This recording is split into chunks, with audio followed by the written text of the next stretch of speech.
without further ado, we got Fabian Williams here. It's probably nothing. Hey, everybody. So I don't want to give the misconception that I know much of anything about NFTs. I was just pulled into an NFT group, in particular DCG Digital Creations Group, with my man KK here. And I pretty much was in control of doing the art. That's what I do. What a lot of people don't know is that I have been doing digital artwork for about 13 years before I started doing murals. So I have a ton of digital creations that I've created that for years I've just sat on because I didn't know what to do with them. And here comes NFTs. But even with the emergence of NFTs, I had to be convinced by KK to even do anything because I just didn't understand why they were valuable. You got to understand, coming from a digital background as myself, with advertising, doing commercials, doing web banners, doing websites, every form of media, including interactive sites. I used to have a program, Flash, when Flash was a thing. A lot of y'all are too young to even know anything about Adobe Flash or macro media, any of that shit. Who knows about Gobble Corp? See? So this right here it's almost like 2000 all over again. It's like the dot-com boom where this new form of technology all of a sudden has value attached to it. And the people that have been doing digital media this whole time are like, what? So my main approach to doing this type of work is, how does it feel? And most of the NFTs I see are bullshit. I'm gonna be straight up.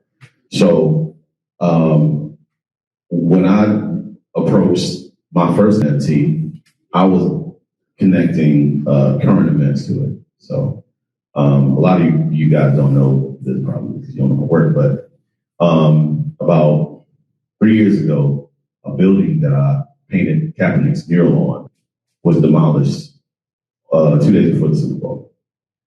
And that was a big deal because they could have just painted over it, right? They could have just painted over the mural, and I couldn't say anything. But they destroyed the whole building on the first day of Black History Month.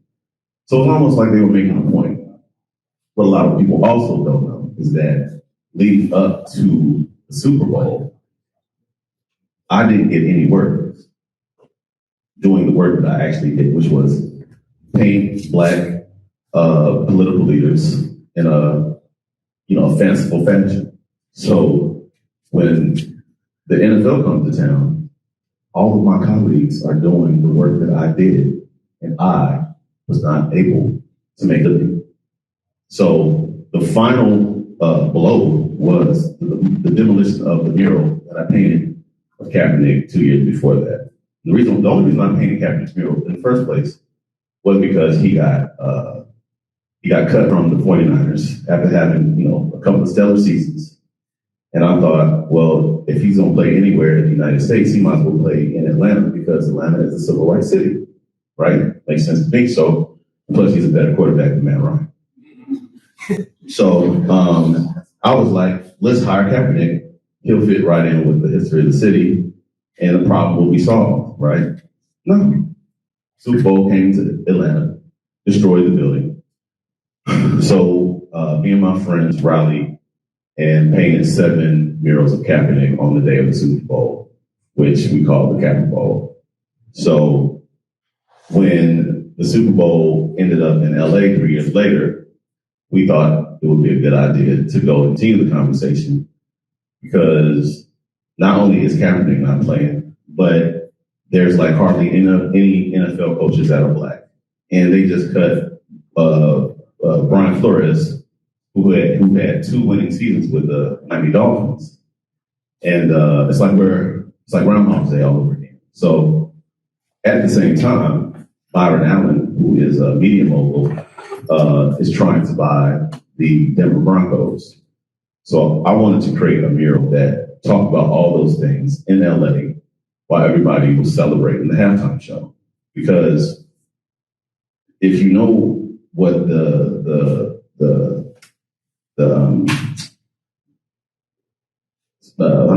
campaign that the NFL created in lieu of hiring Kaepernick inspired change was, I wanted to ask the question, like, how do you actually inspire change?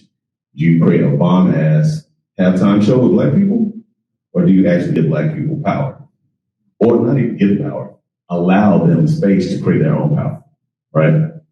So I asked the question on the wall in Koreatown, 4027 West Pico Boulevard, which is where this mural is. So over the course of 4 days leading up to the Super Bowl, I painted this mural. And the good people at DCG, KK Scott, and a group of pioneering developers and creatives created my first NFT.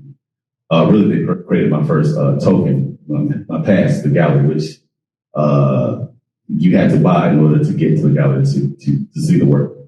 And currently, I'm loading more work in there that I've created over the last, 20 years of my life. And it's an exciting feeling because on one end, I'm making a living doing what I want to do, saying what I want to say. And at the same time, the mural I create is still going to live on no matter who has access to the physical building, which is important to me because spending a lot of hours up on ladders and scaffolds and lifts and creating a piece of work that speaks something from your heart and then having it destroyed is really, it's some bullshit. And this is an opportunity for the work to live on, in a way that can actually be more effective because in this NFT, you can actually click on each image and understand why I painted them and who they are. You know what I'm saying? So,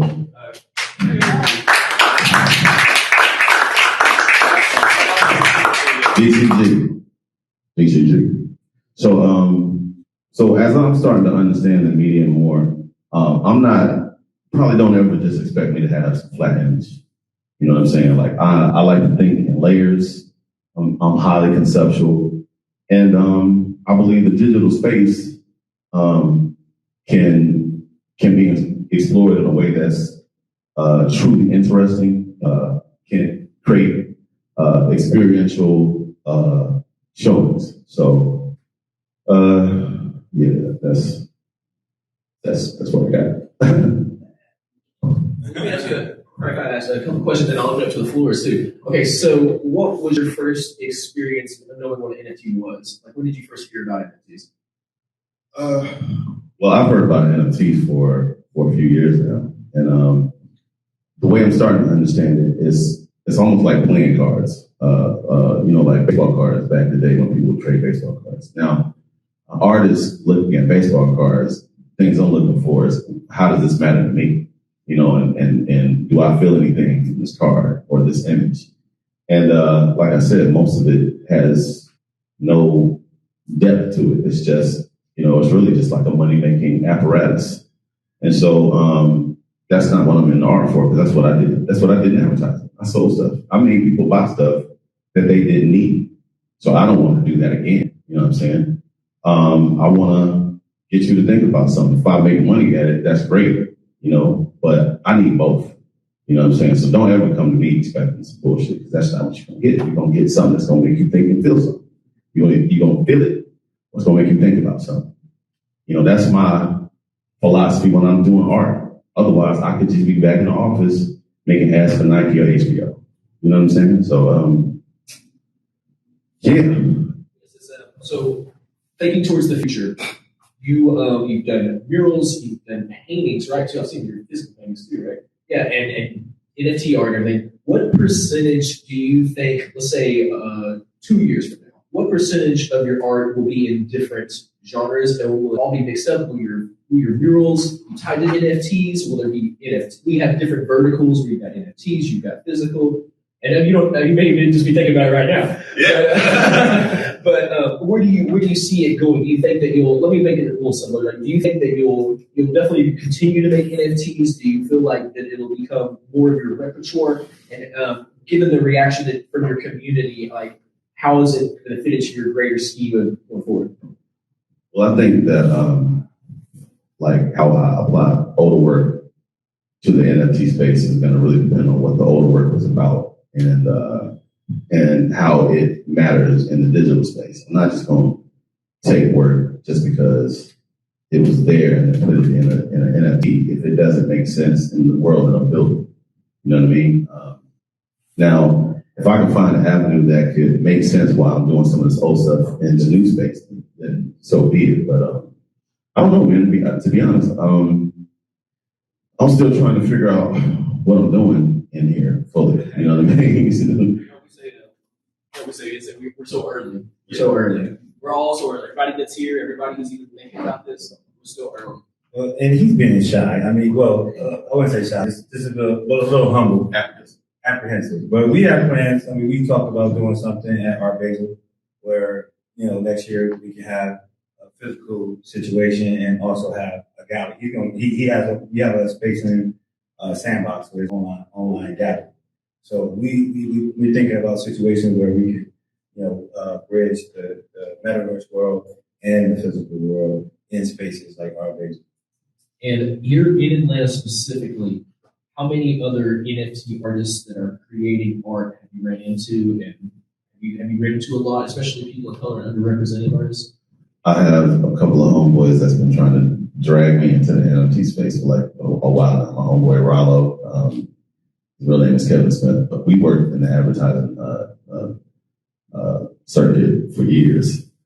So us being like often like two of the only black people in an office, we have just a unique experience dealing with technology and the ways of, white folk, for lack of a better expression. And so, you had to be, you had to work a certain way. You had to learn a lot more than what you were accustomed to because you didn't want to miss a buck. And if you stayed in one lane, your marketability as a designer or a creative is limited, and therefore you can't make a living. You know what I'm saying? So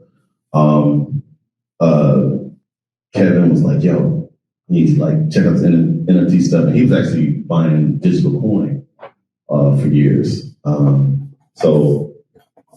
But again, KK is the one that actually got me to do it. You know what I'm saying? I really need somebody to kind of hold my hand and drag me. It's like, look, this is what you do. Just make this, and we'll take care of all this. Because when I left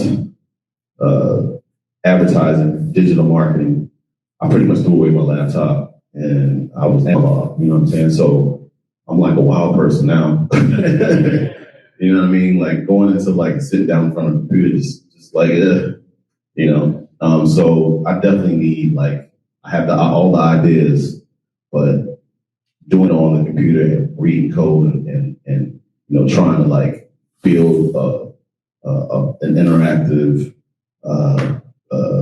experience like with code is just complete turn off. I'll be honest. So that's what KK comes in. Yeah, and we have we on Forge Party we do a traditional roadmap. Is like you said, he mentioned his gallery pass. We dropped a 100-unit gallery pass and sold out like 48 hours at 0.3 So we made like 30 E in a couple of days. It ain't only stone roll up on it. I got it on. From the time, 2 weeks after he got his first MetaMask, he had a nice little year. But anyway, so that was the gallery pass, and then we minted the NFT, and all the gallery pass owners got an airdrop for the NFT. So the NFT is 0.2 E, so they already made 0.2 E on that. Basically, you got it. They paid for both of them. They got 0.2. For 0.2 E, and then he's going to for the gallery pass owners, we're getting a physical signed print of the mural. And then when we sell the mural out, we're going to do 3D printing. We're going to raffle 10 3D prints for all the mural holders.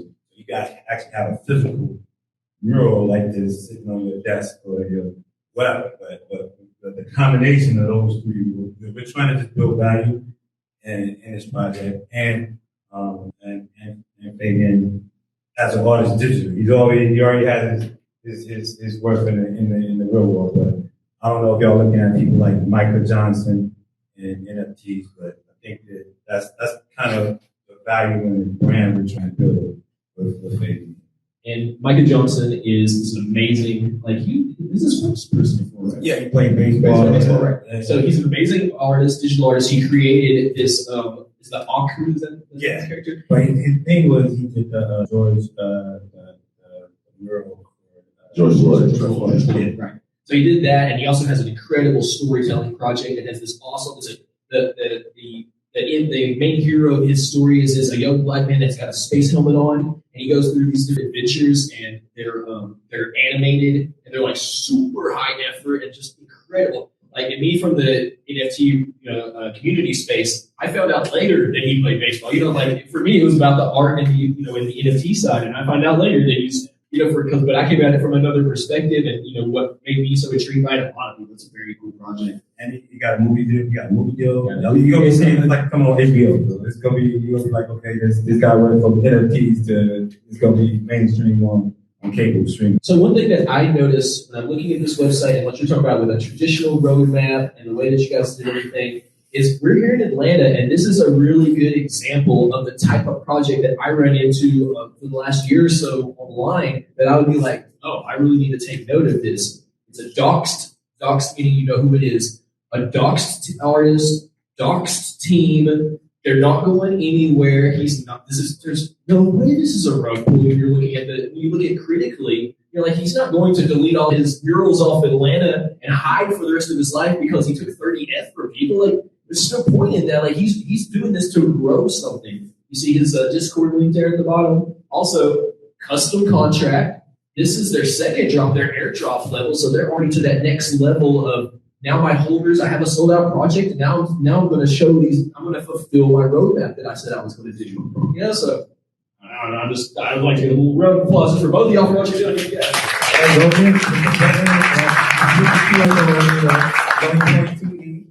I'll tell you, buy one of his first collection. Insurance. Not going to do your own research. Do your own research, yeah. DYOR. Can you tell us more about DCG in general, or maybe you can just talk? I feel like there's a market for companies representing artists and providing these skill sets and making it more accessible to artists. Yeah, that's exactly. So, are you like a marketing firm? What is your role? Well, we're. I think I've seen the QR code around, and it says it's better than I can. If I turn on your airdrops, Unless you have a Samsung like basically, we look at ourselves as a management agency, and we look for talented people with their own intellectual property, and we take them and develop that intellectual property and monetize it in the metaverse, and through NFT projects, through land usage, land ownership. The metaverse is like the thing we're trying to do with Fabian, he already has going on in the real world, can extend. For example, just he did a big mural for Coca-Cola. Coca-Cola has a huge space in the metaverse. We have a gallery in the metaverse. We'll build a portal from Coca-Cola's metaverse space to our metaverse space. These are things that are going to happen in Web3, where it's just going to be opportunities. But yeah, at the end of the day, that's we're working. We're pitching several music industry artists now. We're looking at we're doing projects for conferences where they want to tokenize their tickets to get into a conference. There's just so many uses for it. But we have a marketing and we have development. We go all this, the website, the smart contract, we put everything in. So do you just focus on Web3 now, or do you also do that? Yeah, but that's where it's going. It's a two-pronged question because the link does not have DCG information on it. It's mainly I have a second. Yes. Okay, cool. So we'll get to that. But do want to say thank you both. I think this is like a really great way to envision art in the digital space right now for NFTs. I have a lot of artist friends that I wanted to encourage them to go into NFTs, and I understand that integrity is a really big thing for them. And seeing the space with so much shit art, sorry, for a better term. True. But That's what we call that. I mean, there's not as many artists that are creators of these projects as well, right? So I just wanted to get from your perspective, like, what was one of the turning, like, what did someone say to you that was like, okay, light bulb moment, we can make this transition because I'm trying to like tell my homeboys that they can do it. Can I tell you guys? Please, I'm like, It ain't enough for us boom. pardon? It ain't enough to look like us boom. And that was it. I mean, like, you gonna do it or not? But I'm gonna find somebody to do this because I'm not just about to let this space be non-diverse. And on top of all the shit project. In Atlanta, Georgia, too. In Atlanta, too. Well, part of my reason is like it wasn't real to me until the money was actually in my account. I got the video. I want you to open it. He had to open his MetaMask. He didn't even know what it looked like. I can see your mural the way that it was digitized, be licensed to use like a Grand Theft Auto. Like they can put something like that in it. Oh, I got plans. But, I'm just like, I would love to, like, movies and stuff. Like my friends that have their stuff hanging in a movie. You would never know that it's not. The crazy thing is that I've already had pieces in movies. I was just looking at Brazen Beyond, and that has a couple of my murals in it. I got a couple of pieces. I have a couple of pieces like, thank you. But, like being that my stuff is in Atlanta a lot and started popping in other cities and people start to use it in their productions, I'm thinking about, how can I make residual income off of the intellectual property that I'm creating? And, going out to LA was not cheap. Right. Spending my own money to travel, buy supplies, get around, it was adding up. So when I got the I had a hard time saying it. That sounds weird. When I got the ETH, and he showed me how to move the ETH to my bank account, that's when I was like, it's real, exactly. Because it wasn't real. Magic internet money until then, right? Exactly. It's like, this is like monopoly money. Like that shit means nothing to me. You know what I mean? And now that I'm starting to get it, I want to put my people on. You know what I'm saying? I'm trying to figure out how to do it. But once I figure out how to do it, I'm going to turn around and bring all of my friends with me, all my creative friends. Because what I want is for them to feel like what I feel. I feel freedom. You know what I'm saying? Like, I like being like, my murals can be crazy now. You know what I'm saying? I have so many ways that I can activate these things. I'm working on a mural right now. Now we're talking about the royalty aspect too. Well, yeah, royalties aside, I'm thinking about how these things interact with people. So, at Morehouse, I have a 300-foot long mural I've been working on this is the 4th year. So basically, I've gotten a degree from Morehouse working on this mural. And the reason why it's taken me so long is because Morehouse does not have the money to pay me what I need to get paid to do this mural. So I had to break it up between other projects. I took a huge pay cut to do this mural, but I also had an opportunity to tell a story. This mural is a story of African Americans from the beginning of humanity in the Fertile Crescent in Ethiopia to the height of Egypt, to Timbuktu, to the Middle Passage, through slavery, to the Civil War, to the founding of Morehouse, to the Civil Rights Movement, to modern America, to the future, where Morehouse is on another planet. Why? Because why not? You know what I'm saying? So creating a piece like that and then minting it in the metaverse and then having an interactive experience, like where else can you do that? You know? So I'm starting to see it for the possibilities that I can create as a person that just likes to think of things. You know, I'm concerned about our future, you know, and I want to start giving people visions of a future that we like. We've seen, how many apocalyptic visions of the future have you seen? Right? You've seen zombies this week. Right. It's like we're seeing all these terrible things through media, but where are the visions of the things that we want to see?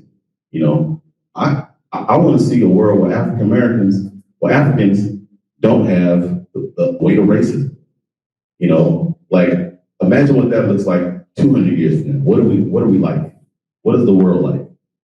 You know, it could be a beautiful place, but we haven't seen it. And I want to explore that through NFTs. That's just one of the branches that I'm going in my work. Okay, maybe now, I'm telling you. So, you know, in our last about 5 minutes or so, we'll take one or two more questions and we'll keep it moving because we got our final. One thing I want to just add on to him would be about freedom. His contract and our Spark contract, we get royalties for every sale, for the life of this NFT. His kids will be eating off his NFT. Does DCG get any royalties? Yep. Yeah. Sure. Yes. Yes. One of the things I do. Non-profit organization. One of the things I do whenever I work with people, I'm good about splitting the effort monetarily. You know, I have no problem breaking people up. Matter of fact, none of the work that when I get paid, I'm only one of like 3 other people on average that get paid because I'm not the only person that's working. You know, I don't schedule my meetings. I don't do any programming. You know, I don't do a lot of stuff. All I do is I focus on the visuals that I'm creating and what I do with my hands. The rest of it, my team has to get paid. You know what I'm saying? So I have no problem with that at all. I'm just doing stand up. We have developers. We have people who've been doing this for 2013, 2014. I know that sounds weird, but that's really OGs in this situation. Are 8 years, and NFTs alone, just on the level we're doing it now, is 18 months, maybe 24 months. And also, there are some people that can do the programming and do the art, and I am in all of those people. And our goal is let the artist be the artist, and we'll handle it. And I also know how to negotiate what I need to, so I can get played. Any other questions? So what was the community response? Because your NFT and your artwork focuses more on social and political issues in the United States as opposed to just avatars and the other stuff that we're seeing on OpenSea. Were people receptive? Was there some pushback, or kind of what was the response to the artwork and the NFTs that you're seeing now? We sold the gallery out in 48 hours with 1 key. And I also don't care what people think, too. So, I'm going to say what I'm going to say. Some people going to rock with it, other people ain't. And I'm okay with that. I have that's hard. And it gives him the situation where if you got a believers and backers, he got 20, 30,000 followers, but if you got 100, 200 core people who believe in you, who are willing to say, okay, I'm going to invest in this gallery pass or this fan pass for him, give him a platform that he can move forward and do the work he really wants. And I get benefit from that, and the world gets benefit from that. It's a win-win for everybody. And I'm also I do know that I'm going to have to build a community and teach people about who I am. But I have to learn the visual language needed for people to understand what's coming from my heart. You know what I mean? So every 7 years, it seems that pick up a new medium. this is a new medium. You know what I mean? And so I'm at the very doorstep of this journey into figuring out how to navigate this space while still keeping my foot planted in reality. I think that's very important. So I'm not surrendering myself to the digital age completely because I seen the Terminator and the babies. I'm just not there, I'll be honest. But I am interested in saying some of the things that apply to both, because honestly, I don't think we're going to outrun our social problems through the internet or through Web3. I think we're still going to have a lot of the isms that plague us in life. All they're going to do is just, translate into the digital space. And I'm still going to be there saying the same thing, I feel like it's important. I don't think the NFT world should be a place where you put your head in the sand like an ostrich. You can't hide from it.